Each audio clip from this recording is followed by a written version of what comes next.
Hello everyone, welcome to Jatin Verma's IAS Academy. मेरा नाम है साक्षी Sahu and we are going to continue our series for previous year's Q&A of your polity subject. ठीक है?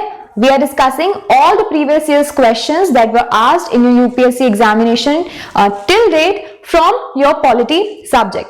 This is going to be part 6. ये part 6 है. इसके पहले हम 5 parts we have already completed 5 parts. आपको अगर if you are a new aspirant in this platform तो आप I button में जाकर you can click down and you can get the playlist. Okay? Playlist is also there. तो आप सारे के सारे सेशंस हैं इसके पहले जो हुए हैं उनको आप देख सकते हो. This is part 6. We'll discuss more questions here. But start करने से पहले मैं आपको बता दूं, if you want to prepare for UPSC CSC 2021 आप सुपर 50 प्रोग्राम्स ज्वाइन कर सकते हो फॉर 2 years और you can also join the integrated GS courses.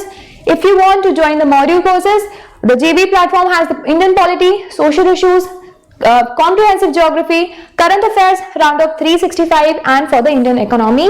So you can join by enrolling right away by visiting the website www.jatinverma.org or you can contact in this particular number. Okay, so let's start. Let's quickly start with the question. First question is, which of the following can be said to be essentially the part of the inclusive governance? Which of the following can be said to be the essentially part of inclusive governance? Inclusive governance क्या होता है पहले आप वो समझ लीजिए. Inclusive governance means where such type of a governance which includes all the part of the societies. It engages in fact all the section of the societies, right? So वो होती है inclusive governance. Options पढ़िए. First one, permitting the non-banking financial companies to do banking. NBFCs को banking करने की permission देना, is it that the inclusive governance? Second, establishing effective district planning committees in all the district, सारे districts में effective district planning committees establish करना. Third one, increasing the government spending on public health and strengthening the mid day meal scheme. C all these three are true. This is also in a way true, but it directly ये जो है inclusive governance you cannot say NBFCs को banking में जगह देना, right? This is not directly true, but although all the three statements, these are the part, these can be said to be the essentially a part of inclusive governance. Okay? So this is it. Let's move ahead. Let's move on. Next question regarding the office of लोक सभा speaker. ठीक है, लोक सभा speaker के बारे में question है. इनमें से कौन सी स्टेटमेंट सही है? First statement, the speaker he or she holds the office during the pleasure of the president. President के प्लेजर में अपना office they hold the office. Second one, he or she need not to be the member of the house at the time of his or her election. जब उनका election हो रहा हो as a post of speaker, he or she does not have to be the member of the house, जो कि they will have to prove this their membership within the 6 month, and if he or she intends to resign, the letter of the resignation has to be addressed to deputy speaker.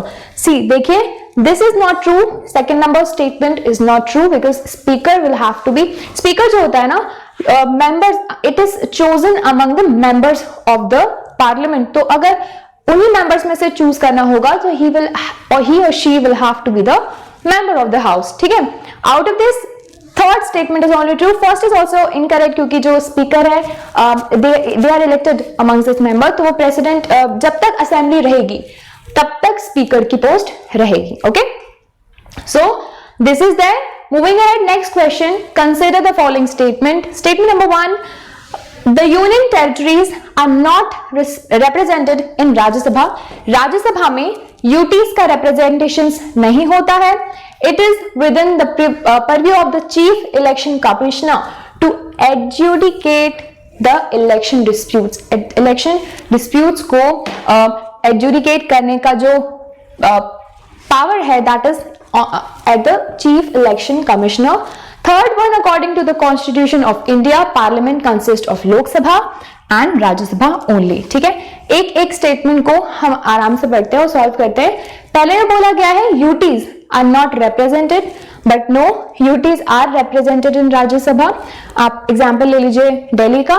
ठीक है, ये दिया हुआ, it is with in the purview of the chief election commissioner.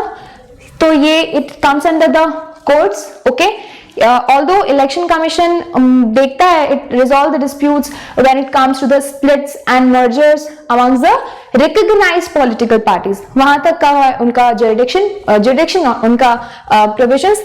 Next one, constitution के according parliament Lok Sabha और राज्यसभा को मिलकर बनी होती है. This is also not true. Okay, now the statement are to see. Parliament consist of president, Lok Sabha plus Rajya Sabha. Okay, ये होता है पार्लियामेंट. सो कोई भी स्टेटमेंट जो है वो सही नहीं है. जैसे मैं बताया, दिल्ली और पौंडीचेरी की union territories, they are represented in Rajya Sabha. Next question. In the Parliament of India, the purpose of an adjournment motion is. Adjournment motion का purpose क्या है पार्लियामेंट में? 1. To allow a discussion on a definite matter of urgent public importance. यानी कि कोई matter होगा which is of the urgent public importance, उसके matter पर डिस्कशन कंडक्ट करवाना. Second, to let the opposition members collect information from the ministers. Opposition members जो है minister से इंफॉर्मेशन कलेक्ट कर सकते हैं एज पर दिस, अगर ये एडजर्नमेंट मोशन लाया जाए. Third one, two allow a reduction of specific amount to demand for grants. And the fourth one, to postpone the proceedings to check the inappropriate or violent behavior on the part of some members. See, the correct answer is option number 1. ये allow करता है discussion on a very important or you can say urgent public importance का जो matter होगा उस पे ये जो है डिस्कशन बुलाया जाता है. हम इसके थोड़े प्रोविजंस देख लेते हैं. You can see right here, adjournment motion introduce किया जाता है to draw attention of the house for the definite matter of public urgent public importance. It is regarded as an extraordinary device because ये जो है it interrupts the normal business of the house. Normal business जो होता है house का उसको interrupt करता है, इसलिए उसको extraordinary device के बारे में के जैसा बोला जाता है. And the next one, it involves an element of seizure against the government and Rajya Sabha cannot introduce the adjournment motion. Lok Sabha से इंट्रोड्यूस कर सकती है और जो डिस्कशन है it should not last for not less than 2 hours and 30 minutes, 2.5 hours. Okay, moving ahead, next question is the authorization of the withdrawal of the funds of the from the consolidated fund of India must come from. अगर consolidated fund of India से पैसा निकालना है तो उसका जो है authorisation कहां से आएगा? So answer will be the parliament of India. हमने इसके प्रीवियस सेशंस में काफी क्वेश्चन सॉल्व किए हैं जिसमें हमने मनी बिल के बारे में बात की है, राइट? तो आप वो सेशंस देखोगे so will get an idea कि कैसे क्वेश्चंस को हम सॉल्व कर सकते हैं. मूविंग अहेड, नेक्स्ट क्वेश्चन पे चलते हैं. Next question is when the annual union budget is not passed by Lok Sabha. Lok Sabha में यूनियन बजट कब पास नहीं किया लाइक जब एनुअल यूनियन बजट लोकसभा में पास ना हो तो उसके रेपरकशंस क्या होंगे, ये क्वेश्चन में पूछे गए हैं. The budget is modified and presented again. अगर पास नहीं हुआ तो उसको मॉडिफाई किया जाएगा, फिर से प्रेजेंट किया जाएगा. The budget is referred to be to the Rajya Sabha for the suggestion. Rajya Sabha में सजेशंस के लिए भेज दिया जाएगा.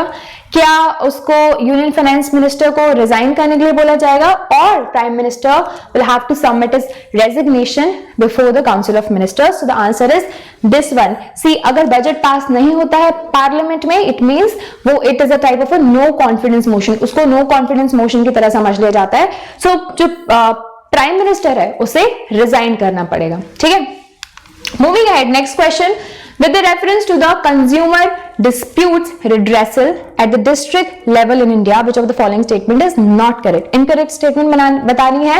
with the reference to the consumer dispute redressal mechanism at the district level. First one, a state government can establish more than a district forum in the district if it deems fit. Second, one of the members of the district forum shall be a woman. Third one, the district forum entertains the complaint where the value of goods or services not exceeds rupee 50 lakhs and a complaint in the relations to a good sold or services provided may be filed with the district forum by the state government as a representative of the interest of the customers in general. Option number C is the one which is incorrect. ठीक है, यहाँ पे दिया हुआ है the district forum it entertains the complaints where the value of goods or services does not exceed the 50 lakh rupees. Okay, this is incorrect. Next one, consider the following statement. The Central Administrative tribunal CAT के बारे में question है, इसमें पूछा गया है ये जो है it was set up during the prime ministership of Lal Bahadur Shastri ji. Second में पूछा है the members of this particular tribunal are drawn from both judicial and administrative streams. So only option number 2 is correct. It was under the prime ministerialship of Rajiv Gandhi ji 1985 में जो है इसको setup किया गया था. Okay, so this is the answer. Let's move ahead. Next question is consider the following statement. The Advocate General, ये advocate general के बारे में है. The advocate general of a state in India is appointed by the president of India upon the recommendation of the governor of that concern state. यानी कि जो advocate general होगा state का वो प्रेसिडेंट अपॉइंट करेगा after the recommendation of the governor of that particular state. Second statement में बोला है as provided in the civil code procedure, high courts have original, appellate and advisory jurisdiction at the state level. See, both the statements are incorrect क्योंकि when we talk about this particular appointment, so advocate general of a state he is appointed by governor directly. And when we talk about the second statement, high courts do not have advisory jurisdiction. आपके statement बोला है कि तीनों हैं original, appellate and advisory. Advisory is only given to the Supreme Court of India. Okay, moving ahead. Next question with reference to the union government. Union government के reference में question है consider the following statement. First statement, the ministries and the department of government of India, they are created by prime minister on the advice of the cabinet secretary. यानी कि cabinet secretary prime minister को advice करेगा और ये जो सारे ministries और departments हैं they are created by prime minister. Second is each of the ministries is assigned to the minister by the president of India on the advice of prime minister of India.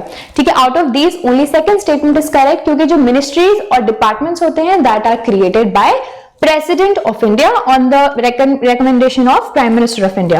Let's look at the article. Article 77 of the Indian Constitution. It says that President on the advice of the Prime Minister, he is going to create all the ministries and department of the government of India.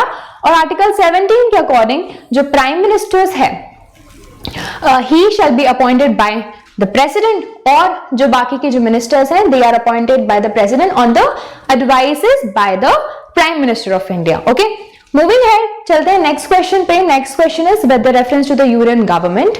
Consider the following statements. Sorry, the same question. Next one, consider the following statement. The Constitution of India provides that a legislative assembly of each state, हर एक state में legislative assembly होती है. The legislative assembly of each state shall consist of not more than 450 members. 450 members से ज्यादा वहां पे members नहीं होने चाहिए. chosen by the direct election by the territorial constituencies. ठीक है, आप numbers पे ध्यान दीजिए. अगर आपको numbers याद होंगे so it will be easier for you to solve this question. Next is the person shall be qualified to be chosen to fill a seat in the legislative assembly of a state if he or she is less than 25 year of age. ठीक है, 25 साल की उम्र अगर नहीं होगी then he will not be considered as qualified for the election. So option number, wait, so what was the question? Yeah, option number 2 is correct.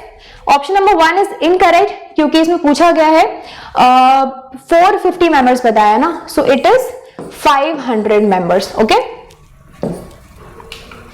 next इसमें देख लेते हैं 500, they should not be more than 500 and not less than 60 members. ठीक है, और article 170 it says as a person shall not be qualified अगर उसके पास 25 साल की एज नहीं है. ठीक है, moving ahead. Who among the following have held the office of Vice President of India? इनमें से किन्होंने ऑफिस ऑफ वाइस प्रेसिडेंट हो चुके हैं? सो ये कंफ्यूजिंग ऑप्शंस इसलिए होते हैं क्योंकि इनिशियली कुछ प्रेसिडेंट्स थे which were also the vice presidents, ठीक है। तो इसीलिए क्वेश्चन पूछा गया है Mohammad Hidayatullah, Fakhruddin Ali Ahmed ji, Neelam Sanjiva Reddy and Shankar Dayal Sharma. So answer is Muhammad Hidayatullah and Shankar Dayal Sharma. They were the vice president of India. आप you can see the tenure. इनका था 1979 से 84 तक और 1987 से 1992 तक शंकर दयाल शर्मा जी का ऑफिस का टेन्योर था। Moving ahead, next question. Consider the following statement. The chairman of the committee of the public accounts sorry, they are appointed by the speaker of लोक सभा। पब्लिक अकाउंट के जो चेयरमैन होते हैं उनको स्पीकर ऑफ लोक सभा अपॉइंट करता है। और ये जो कमिटी ऑन पब्लिक अकाउंट्स होती है, it comprises of the members of the लोक सभा, Rajya Sabha and few prominent members of the industry and trade. So answer is only first statement is correct. देखिए यहां पे बताया गया है कि the options were Lok Sabha, Rajya Sabha and few eminent persons, ठीक है। तो सिर्फ हमने पिछले सेशन में भी एक क्वेश्चन सॉल्व किया था इससे रिलेटेड। जो मेंबरशिप थी 22 मेंबर्स होते हैं, 15 होते हैं लोकसभा से और 7 होते हैं राज्यसभा से। तो एक ऑप्शन में उन्होंने एक एक्स्ट्रा एलिमेंट डाल दिया, that members few eminent persons from the industry and trade, that will be incorrect. Next question पे चलते हैं। Consider the following statement in respect to financial emergency. Financial emergency which is there in article 360 of India, इसके बारे में question है, उसके बारे में स्टेटमेंट है। Statement number 1, a proclamation of financial emergency is issued shall cease to operate at the expiration of 2 months. अगर financial emergency का प्रोक्लेमेशन आता है तो वह क्या होगा, it will cease to operate within expiration, उसका एक्सपायरेशन होगा 2 मंथ का। अगर expiration period में before that expiration period it has been approved by resolution by both the houses of the parliament, ठीक है। This is the first statement. Second is the proclamation जो होगा financial emergency का, it is competent for the president of India to issue the direction for the reduction of salaries. जब financial emergency होगी country में तब president के पास ये power है। क्वेश्चन ऐसा पूछ रहा है कि it can reduce the salaries and allowances of all or any classes of the persons who are serving in connection with affairs of the union government, but सिर्फ और सिर्फ जो जजेस होंगे सुप्रीम कोर्ट के एंड हाई कोर्ट्स के, उनको exclude कर दिया जाएगा। सो इसमें क्या होता है, जब financial emergency is in proclamation और प्रेसिडेंट जो है वो उनको लगता है कि that it is necessary to reduce the salaries and the allowances of someone who is working under the union government, वो क्या करते हैं, वो रिड्यूस कर देते हैं सैलरीज के, वो होता है पावर में। और ऑल्सो जो जजेस होते हैं सुप्रीम कोर्ट और हाई कोर्ट के, उनकी सैलरीज भी रिड्यूस की जा सकती है। सो इसका आंसर हो जाएगा ओनली नंबर 1, ठीक है। ये 2 मंथ्स का एक्सपायरेशन वाला आंसर सही है, ऑप्शन सही है, सेकंड स्टेटमेंट इज इनकरेक्ट, ठीक है। नेक्स्ट पे चलते हैं। Who was the speaker of first Lok Sabha. First Lok Sabha जब गठित की गई थी उसका स्पीकर जो है वो कौन था, ये बताना है। हुकुम सिंह, जीवी Mavalankar, KM. Munshi and UN देबार। सी बहुत ही डायरेक्ट क्वेश्चन है, प्रीवियस इयर्स क्वेश्चन कर रहे हैं, तो पहले जो है इस टाइप के क्वेश्चंस आया करते थे, अभी भी आ सकते हैं, यू नेवर नो, यूपीएससी कभी भी कुछ भी क्वेश्चंस पूछ सकता है। सो इसका आंसर है G V Mavalankar ji, he was the first speaker of the first Lok Sabha, ठीक है। मूविंग अहेड, इनका जो आप टेन्योर देख लीजिए। Consider the following statement. Jawaharlal Nehru was in the 4th term as the PM of India. जब उनकी डेथ हुई उस टाइम पे उनका 4th टर्म चल रहा था। Second, Jawaharlal Nehru represented the Rae-Bareli constituencies as a member of the parliament. And third one is the first non-Congress Prime Minister of India assumed the office in the year 1977. So ये जो statement है ये गलत है, ये सही है। First non Congress prime minister Janata Party Morarji Desai, ठीक है, ये आंसर सही है। First and third statement are correct. First is also correct, वो अपने 4th प्राइम मिनिस्टरशिप में थे जब उनकी डेथ हुई थी। आप उनका टेन्योर यहाँ पे देख सकते हैं, चारों जो उनकी टर्म्स हैं उनका टेन्योर दिया हुआ है। He died in 1964. Jawaharlal Nehru ji he died in 1964 जब उनके 4th प्राइम मिनिस्टरियल टर्म चल रहा था। उनकी प्रेसिडेंसी थी फुल, ठीक है, यूपी का प्रेसिडेंसी थी उनकी उस टाइम पे, और first non Congress PM of India Morarji Desai, Janata party, and उन्होंने 1977 से 1979 तक जो था सर्व किया था। Next question, with the reference to Indian public finances, this question is about the Indian public finances. Consider the following statement. जो disbursement होता है from the public account of India, they are subject to vote of the parliament. यहाँ पे vote parliament में votings होना जरूरी है for the disbursement of any amount which is there from the public accounts. Second one, the Indian Constitution provides for the establishment of the Consolidated Fund of India, public account and contingency fund for each state. Third one, appropriation and disbursement under the railway budget are subject to the same from the parliamentary control as of the appropriations and the disbursement. So अगर हम first statement देखें तो वो statement जो है वो incorrect है, क्योंकि जो डिसबर्समेंट होता है out of the public account, they are not subject to vote in the parliament. Okay, so this is it. अगर हम बात करें for the whether there is a provision for the public account, contingency fund and the consolidated fund in each state, it is there. Article 266 में आपको establishment दिया है consolidated fund and public accounts का, और कंटीजेंसी फंड का दिया हुआ है आर्टिकल 267 में. Okay, so guys this was it for this session. आज हमने काफी क्वेश्चन सॉल्व किए. आई होप आपको ये क्वेश्चन समझ में आए हो, एंड हम उतना डिटेल में नहीं जा पाते हैं. As you know these are the MCQ series, क्योंकि आप में से कई ज्यादा स्टूडेंट्स है who have already completed their syllabus और उनको ज्यादा एक्सप्लेनेशंस में ध्यान नहीं देना है. And some of you are there who are very new, and who are new, I'll recommend the Indian polity courses of the JV platform. You can join the courses and get the complete and in detail idea about all the subject that I have covered and all the topics that I've covered in this particular session. So this is it for this session. I hope to see you in the next one. आज के लिए बस इतना ही. Thank you so much for listening. Take care. Bye bye.